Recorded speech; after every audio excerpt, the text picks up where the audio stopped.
Imagine you're a police officer. It's nighttime. A man approaches. He's sweating, staggering. He has no visible weapon, but he's not cooperating. He puts his hands in his pants. You have just a moment to decide whether to shoot.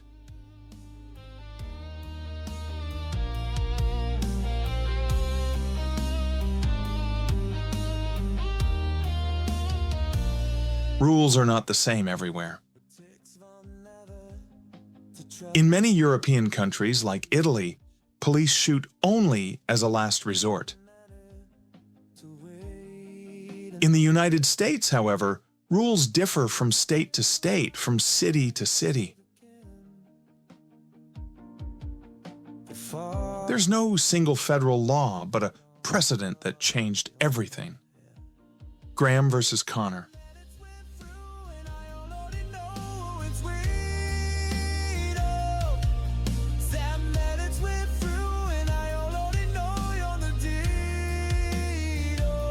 It all started with a diabetic crisis. Charlotte, North Carolina, 1984. Dethorn Graham, diabetic. Rushes into a convenience store for some juice.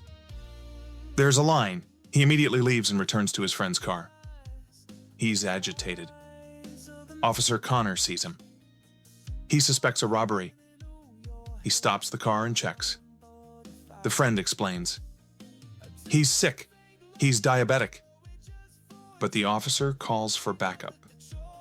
Graham is handcuffed, thrown to the ground. He asks for help. Nobody listens.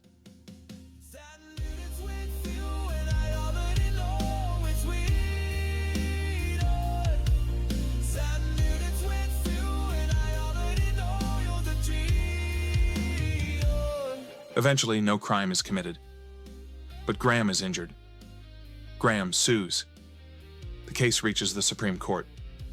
How do we decide if an officer used excessive force?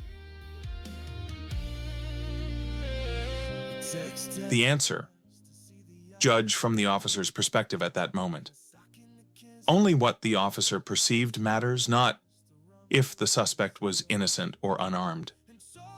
This principle is called objective reasonableness, or the perception rule. Since then, Graham versus Connor has been the standard for evaluating police use of force in the United States. It doesn't matter if the officer was mistaken. Only what he felt in that instant counts.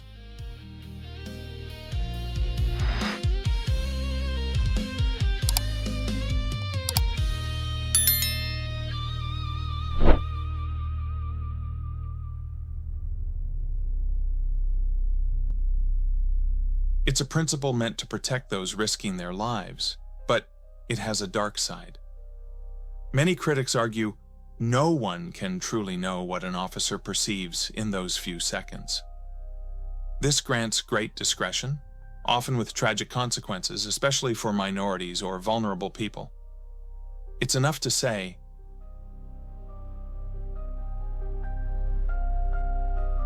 he looked like a threat. I thought he was reaching for a weapon. To justify firing, why don't they shoot the leg?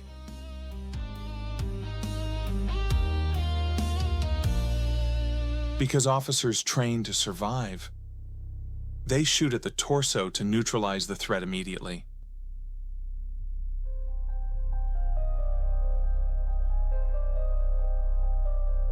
Many officers have died hesitating, trying to mediate or shoot non-lethally.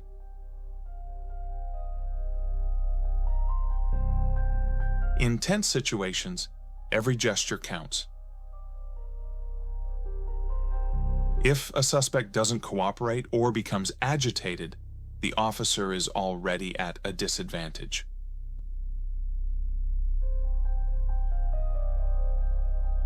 Under the influence of drugs or alcohol, physical strength and unpredictability increase. Sometimes, stopping such a person without weapons is impossible. Judging afterward is easy. Deciding beforehand is not. Every year in the US, police kill hundreds of people.